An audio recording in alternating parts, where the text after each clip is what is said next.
When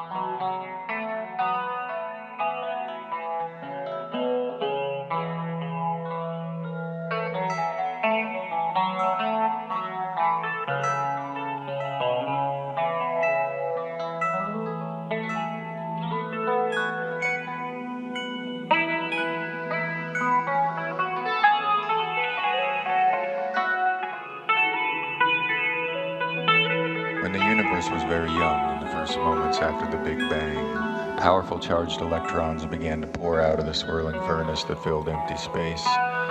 Many became part of simple hydrogen atoms that tumbled through the cosmos and ended up within huge stars. In their long sojourn within the stars, and then even more when the stars blasted apart, multitudes of those simple atoms were squeezed together with such force that larger atoms were created. Metals such as copper, iron, and silver were born.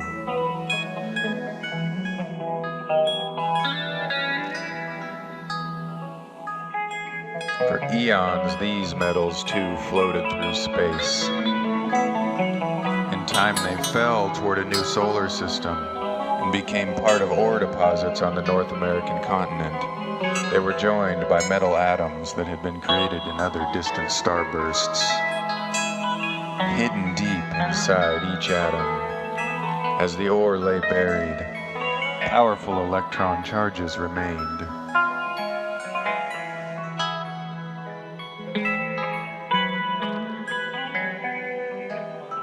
Mountains rose and fell. Giant reptiles hunted in fern forests. Ecosystems changed and giant mammals hunted in coniferous and broad-leafed forests. Small groups of arrow-using humans arrived from Asia. Thousands of years later, more humans arrived on giant floating vessels from Europe and Africa. There were cruel frontier wars, and new settlements arose. The soil was turned over for planting and probed for metal ore. The hidden electrical charges, unchanged for billions of years, were about to be released.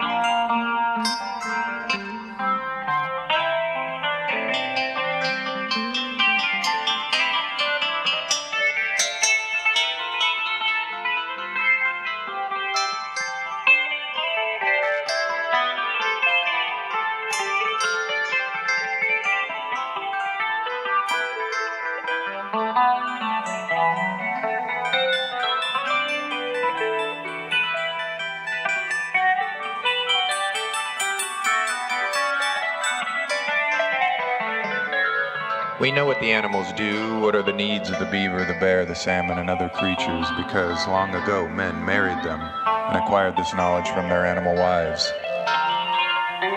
Today the priests say we lie, but we know better. The white man has been only a short time in this country and knows very little about the animals. We have lived here thousands of years and were taught long ago by the animals themselves. The white man writes everything down in a book so that it will not be forgotten. But our ancestors married animals, learned all their ways, and passed on this knowledge from one generation to another.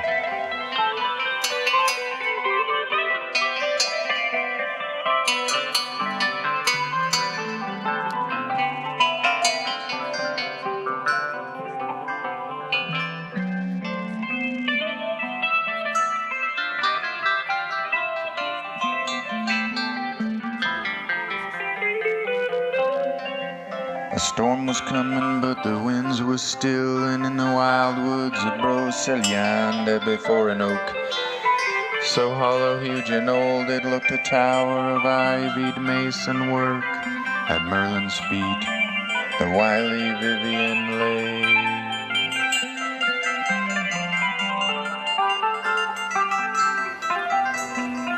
For he that always bare in bitter grudge the slights of Arthur and his table, Mark the Cornish king had heard a wandering voice, a minstrel of Caerleon, by strong storm blown into shelter at Tintagil, say that out a naked night like purity Sir Lancelot worshipped no unmarried girl, but the great queen herself fought in her name, swear by her, vows like theirs that high in heaven love most, but neither marry nor are given in marriage, angels of our Lord's report.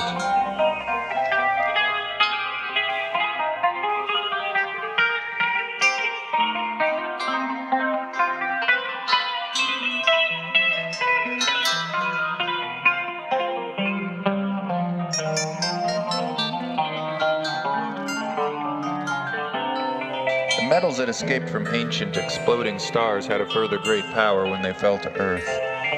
Around each of the landed electrons, hidden within them, an invisible force field stretched outward.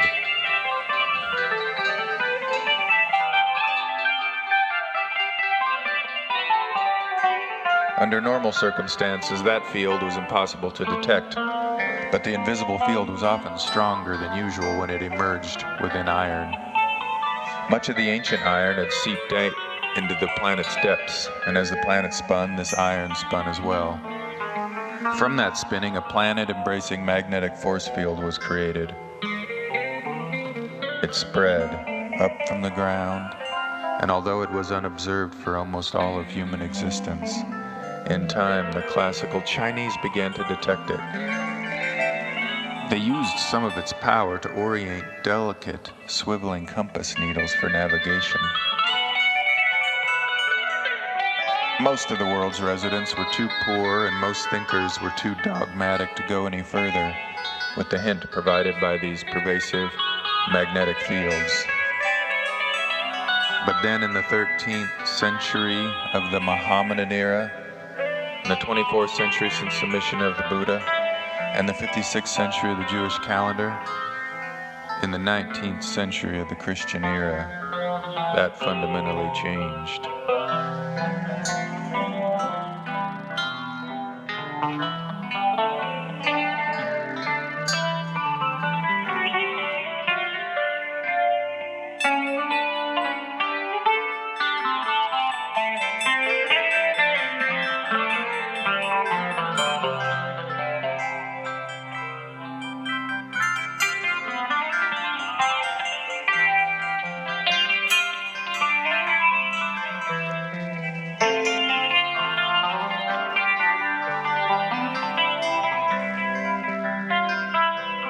In 1905, Albert Einstein challenged the Newtonian view of absolute time and absolute space with his special theory of relativity.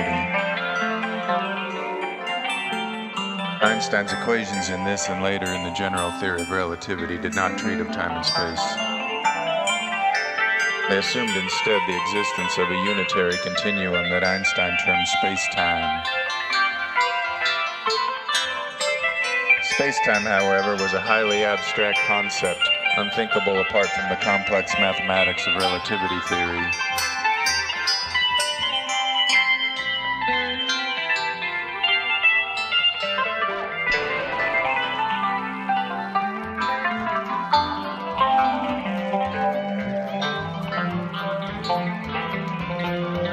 Wonia Wakan, the holy air, which renews all by its breath. Wonia Wakan, spirit, life, breath, renewal. Wonia, we sit together, don't touch, but something is there. We feel it between us as a presence. The winds of the four directions.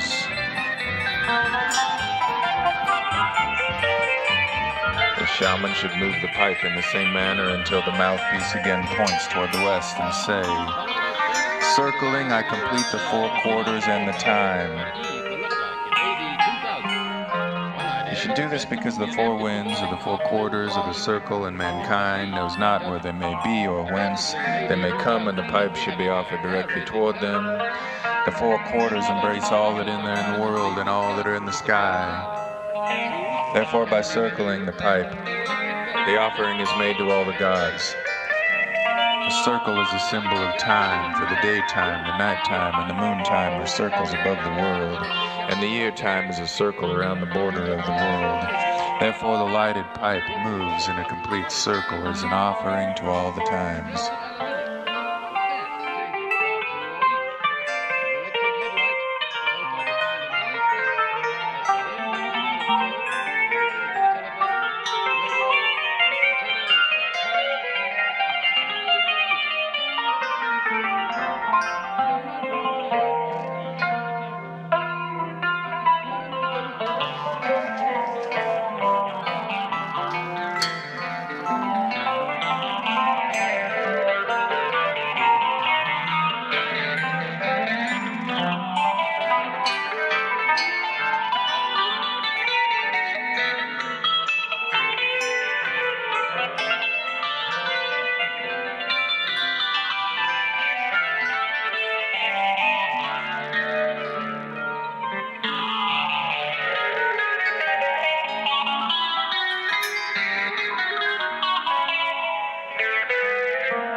The metal atoms that exploded from distant stars were not alone when they landed on Earth back in the era billions of years ago when our solar system was new.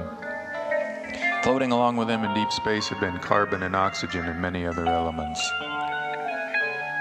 When those elements landed on the still boiling Earth, only some of them fell deep beneath the surface.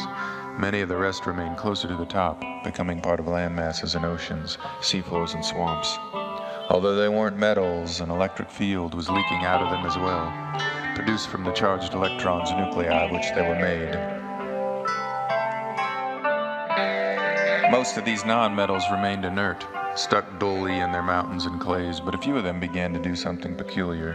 The stretching electric field from their electrons made them writhe and twist and pull into strange configurations. Sun over the new planet was hot. Energy was absorbed. The contorted clusters of atoms twisted some more, causing others around them to contort as well. Most of the shapes fell apart, but a few of the configurations created others so similar that they had duplicated themselves. Life.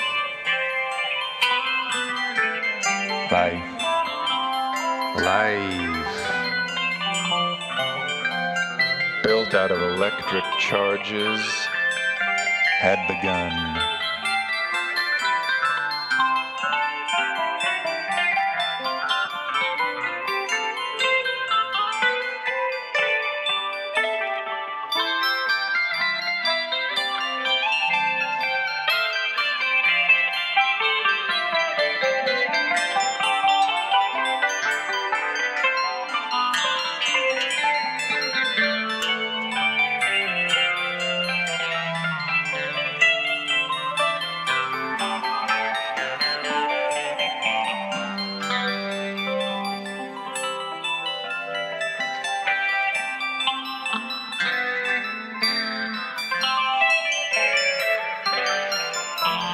Kabiji little wallaby came from the west of Ould Old Soak.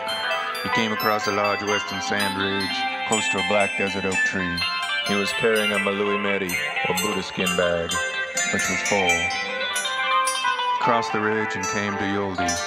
There he put his Buddha at the base of a large sand dune to the south, and urinated in a depression which became the present-day Old Soak. That's the water we drink now. He stayed for a little while and went on to another sand hill to the north. From there he took out toward the east, that sand hill. He returned to pick up his Buddha, and then he spilt a little water that became the lake.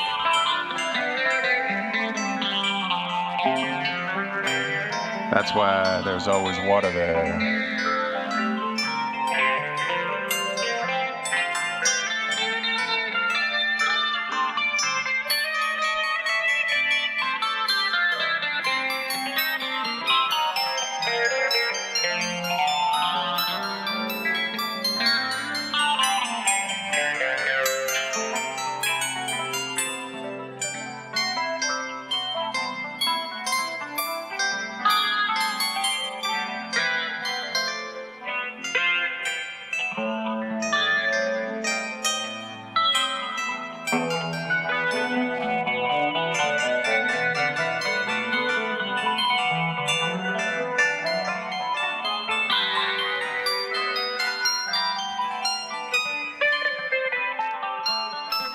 In all those lives, in all those eons, this one constant has remained. All the firestorms and cyanide apples and telegraph messages have existed simply because of the shifting from place to place of those charges. The universe is very old now, and the original electric charges from the Big Bang have long since dispersed. Sometimes they've moved through the neurons of lovers, or students, or wild-eyed political demons, or yet at another time in the future, electric and magnetic fields from our destroyed sun will be sent barreling across the galaxy in turn, carrying unheard messages to far distant stars. They've been channeled down copper wires. Living molecules have evolved and reproduced.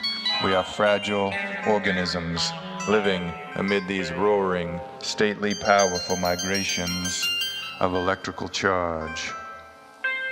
The dominion of electricity shapes us all. No exception has ever been found. The sum of electric charge in the universe has never changed.